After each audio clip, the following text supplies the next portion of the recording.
As we mentioned, New York Congressman Anthony Weiner continues to say he's just not sure whether a crotch in a lewd picture sent to a Seattle woman is or is not his.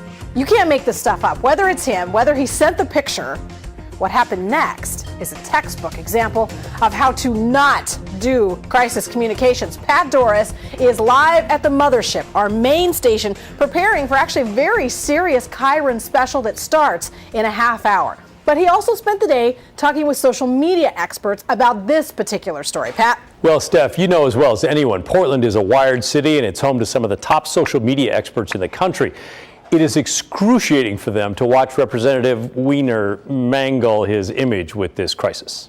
Happens to people. In Washington, D.C. today, the New York congressman, in the eye of the social media storm, again insisted he did not send a lewd picture on his Twitter account to a woman in Seattle.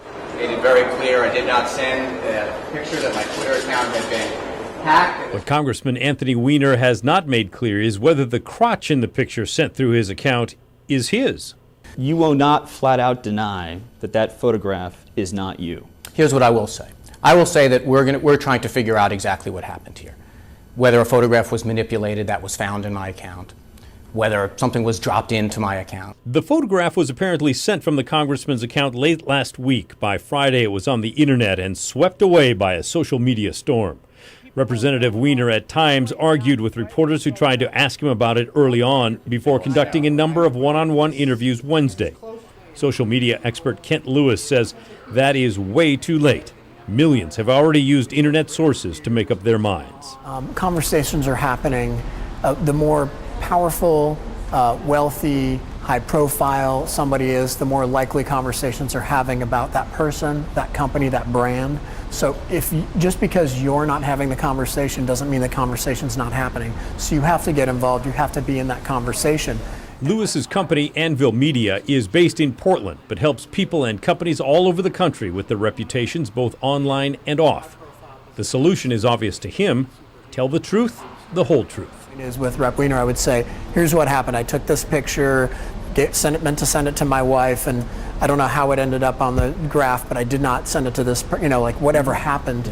And frankly, he's still better off saying that's not me and I pretended it was and sent it to her as a joke, or it was me and I sent it to her and I'm just a pig, or whatever it is. Advertising executive Pat McCormick agrees. He's coached business leaders and politicians for 38 years. Denial, especially when it's denial that's done without giving any evidence to support that denial, has a tendency to make a person look more guilty than they may actually be. McCormick says there is only one way to get in front of a story like this: be honest and be fast. Is to tell everything you can as completely as you can from the first. You don't want a story like this to be peeled like an onion and have new revelations continue to keep it coming back. In the halls of Congress, fellow Democrats generally ducked questions about the congressman, while Republicans said the public has a right to know the full truth about what happened and who is in that picture. Steph? What a mess. Pat, thank you.